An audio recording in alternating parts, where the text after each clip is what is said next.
Young and Restless exclusive. On the anniversary of his debut as Michael, Christian Jules LeBlanc recalls the moment he thought, "It's time to look for a new job."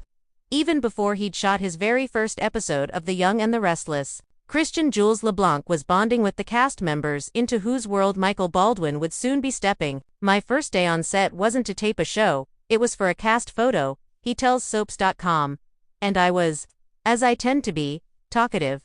It's worth stopping here to note that despite this interview, conducted in 2022, being about the fact that LeBlanc was celebrating his anniversary on the soap, more on that in a bit, we didn't actually get around to that topic until 45 minutes into our chat. So when the actor refers to himself as talkative, it is both an understatement and part of what makes him a joy to interact with.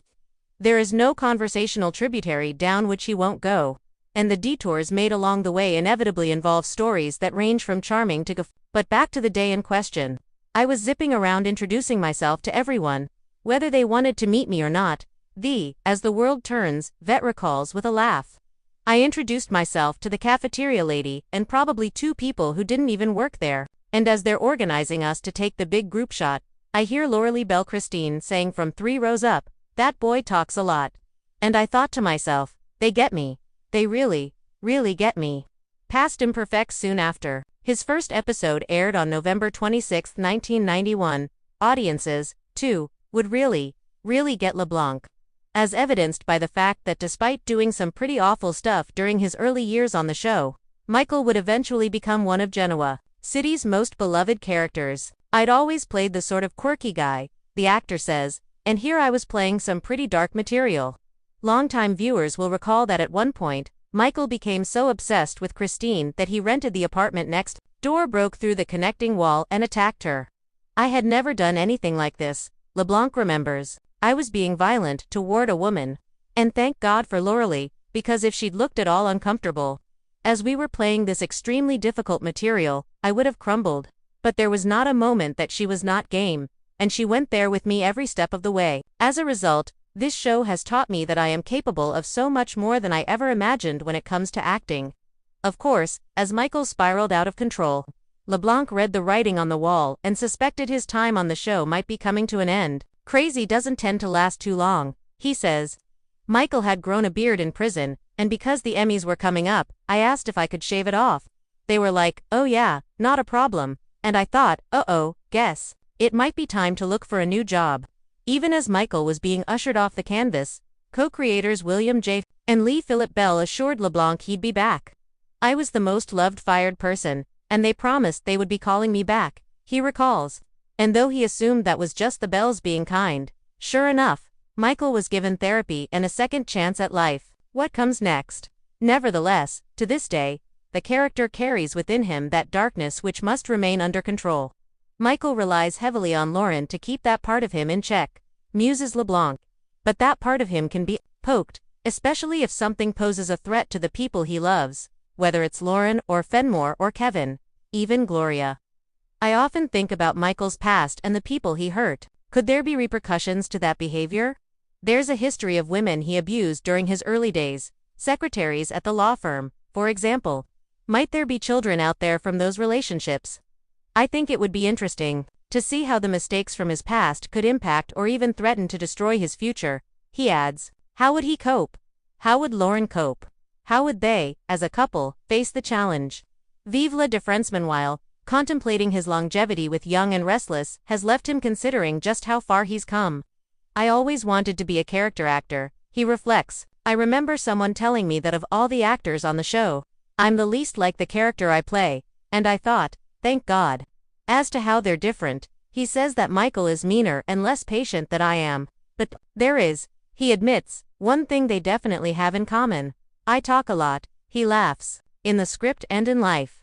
On a crisp autumn morning 3 decades ago, a young actor stepped onto the soundstage of The Young and the Restless with a knot in his stomach and a script clutched tightly in both hands.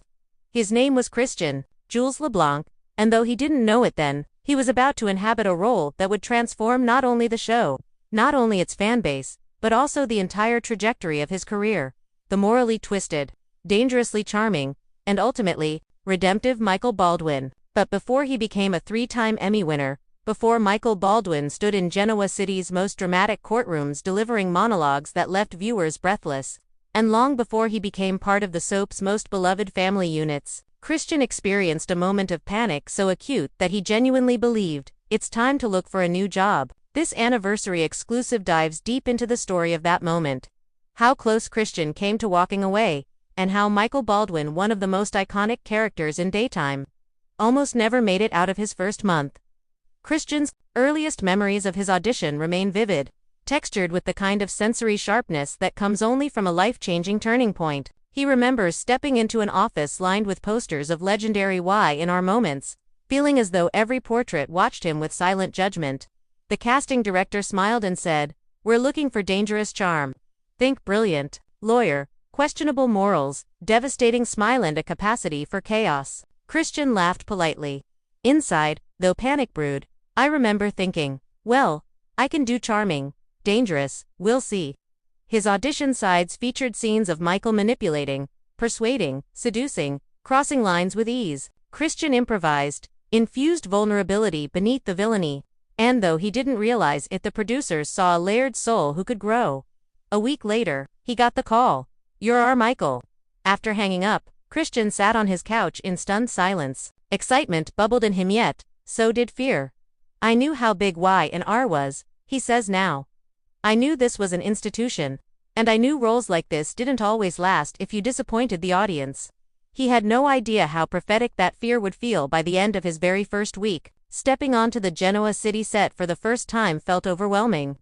Christian still recalls the hum of studio lights, the maze of hallways, the bustling crew, and the unmistakable scent of hairspray, coffee, and cold air from the stage doors. The first person to greet him was a hairstylist, who winked and said, "So, you're the new villain."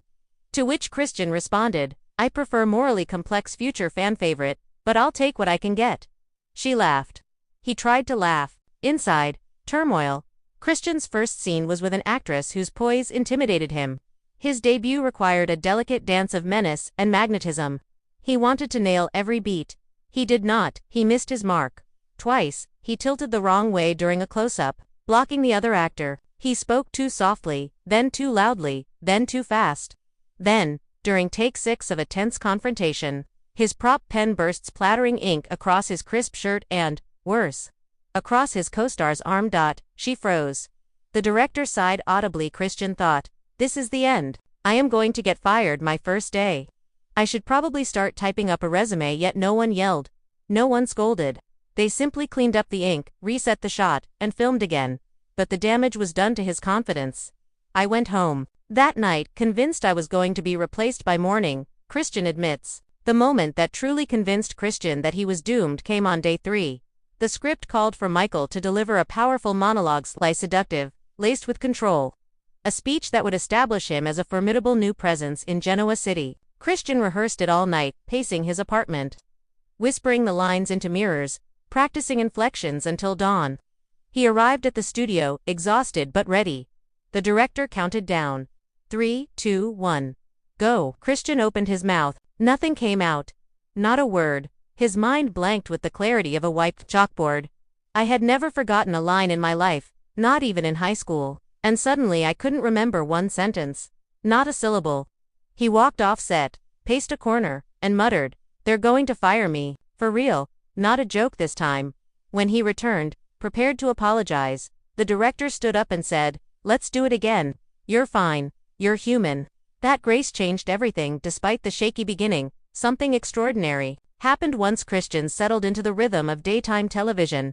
Michael Baldwin resonated. Despite his villainy, because of his villainy, through his vulnerability, viewers couldn't take their eyes off him. He was charming yet unsettling, brilliant yet broken, a snake with a lawyer's license and a past full of shadows. I wasn't playing a villain. I was playing a man who didn't know how to love without hurting, or how to be powerful without controlling.